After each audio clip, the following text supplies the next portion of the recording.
Hi, this is Kate from Generate Magic, and today we're going to answer the question, are you doing your imaginal act all wrong?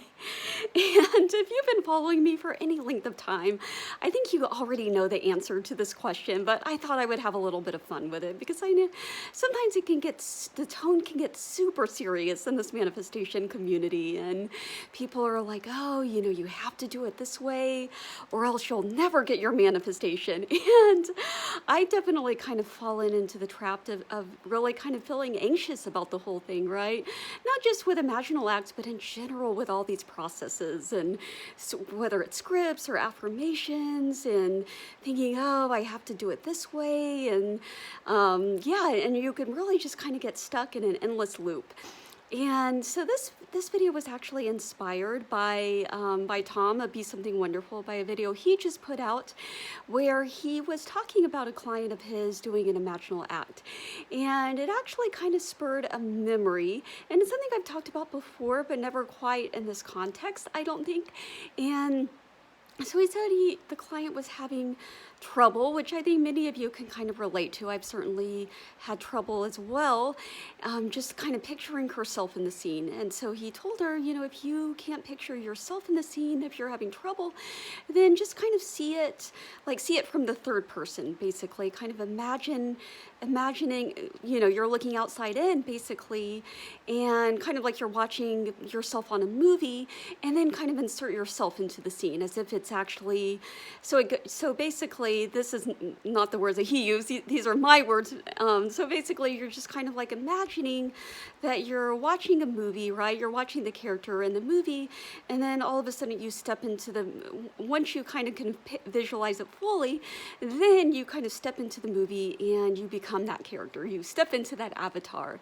And so this is something that I really connected with, because I don't really talk about like imaginal acts, because I don't really do them in the way that people tend to talk about, where it's like the state where you're falling asleep or whatever, or just kind of like endlessly looping it. And to me, it kind of, I don't know, the way it's typically talked about it tends to add like a lot of unnecessary complication to it, which, as I talked about, as I mentioned earlier, I think it kind of gets you stuck into that loop, right? Where then you just it becomes more about trying to get the act right than it becomes about actually manifesting your desire, right? Actually kind of getting to that state of wish fulfilled.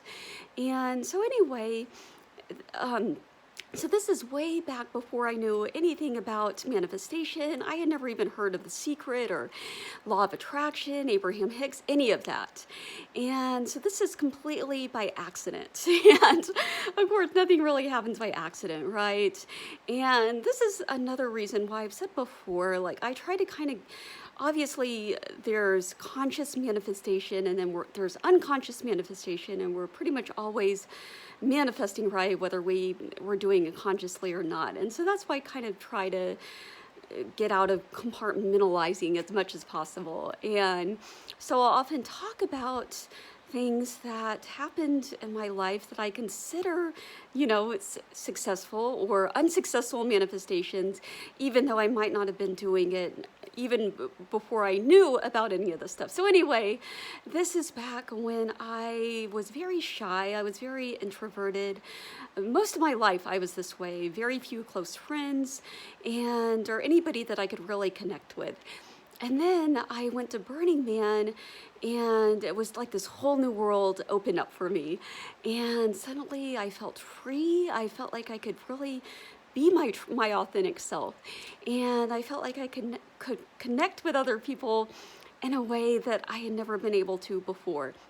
And so as the event was winding down, it was the very last night, and I was starting to feel depressed. And depressed kind of about that this was ending, and I would go back to kind of what I viewed as my old way of being, right? My old life, where I didn't have any close friends. I was in a struggling relationship, and I was struggling to make money. Like nothing was really, in my mind, nothing was really going right for me. And so I was really just feeling depressed about this whole scenario. And so I was like, okay, well, it's the very last night. I am going to go out and I'm going to have a good time anyway. And so I went out and I started dancing. And mind you, I was really, really tired because one of the features of this festival, it pretty much is like Vegas in the desert is the best way to describe it. I guess Vegas is the desert, but it's basically like it's the middle of nowhere, literally, and it's this completely deserted area, and then everybody just kind of brings their stuff out there and makes it a city for a week. And so it's pretty much this nonstop circus, right? And so I got very little sleep the entire week. And so it's the very last night. I'm feeling exhausted. And so as I'm dancing, I'm actually like falling asleep, like while I'm dancing. And so there's lots of people wear these like really outlandish costumes. And so there's somebody next to me like wearing this cow costume. And so I kind of like, I'm sort of dancing with him, but mostly I'm just kind of hanging on to his costume because I'm just like falling asleep. And I also want to emphasize, even though this particular festival is known for psychedelics, I was not on any kind of like substance at the time. I was completely sober. Mostly I was just very, very tired. And so it was kind of like I went in sort of this dream state where, yeah, I was still like awake, but I was just kind of like half asleep, half awake. And so I guess that's what they call like the state akin to sleep or whatever. And so like when I was in the state, I imagined myself, but it was like I was seeing myself, like I mentioned before, like in a movie. I was seeing myself in the third person. And I was seeing myself like entering all these rooms, and people would be super excited to see me. And which is something I had never actually experienced, like in real life. Usually when I would enter a room, most people wouldn't even really notice me. And I would mostly just kind of go and shrink into the corner, and especially if it was a big social situation, and just try and pretend that I wasn't there and just wish that I was somewhere else. So, but in this fantasy, in this scene, this imaginal act, yeah, I was entering all these rooms. People were super excited to see me, and mostly it was just this feeling of connection, right? It was this feeling of I was actually having these connected conversations with people. And that's when at some point, I wasn't doing any of this deliberately, but at some point I actually kind of entered into the scene. I was experiencing all the emotions and sensations of the scene through the first person, as if it was actually happening to me. And I kid you not, it was not even a couple of weeks from the time that I returned home, after this festival, that I somehow got initiated, and that's a whole another long story, but I ended up getting invited to this underground dance party.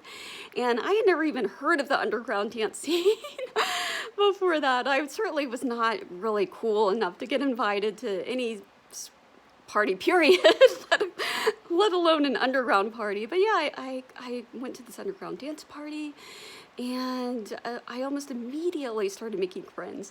And then the next time that I went to that party, a week or so later, it was just like I had visualized, like people were happy to see me. And yeah, it was like I had become, that scene had basically come to life.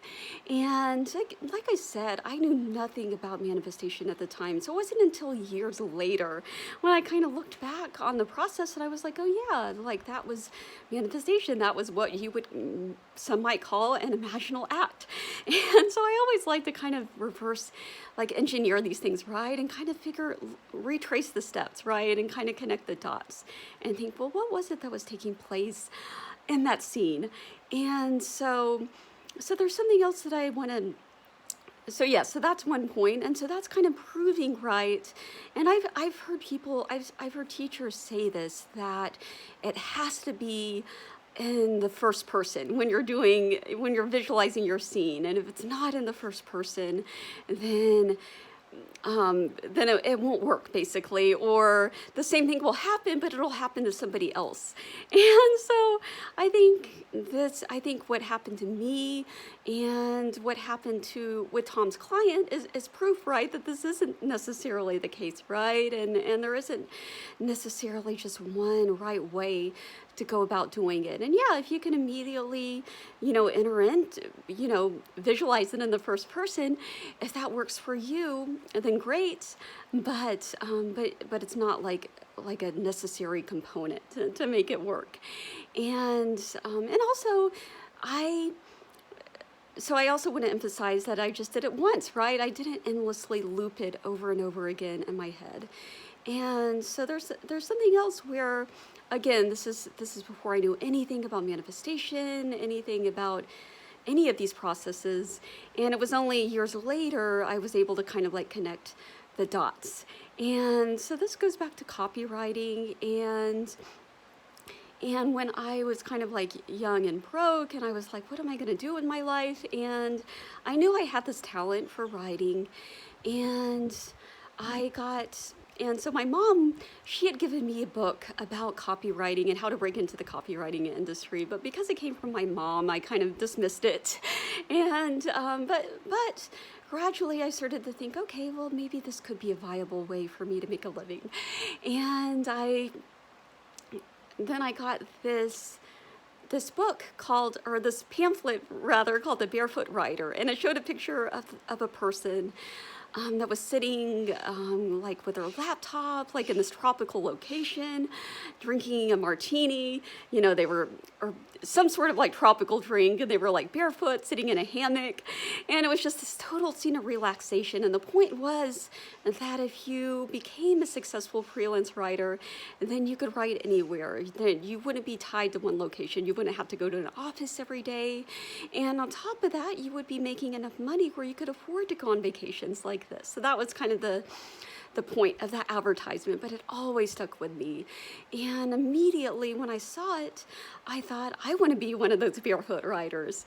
And so this manifestation did not happen as quickly as the last one. And probably if I had known more about manifestation, maybe it would have happened quicker.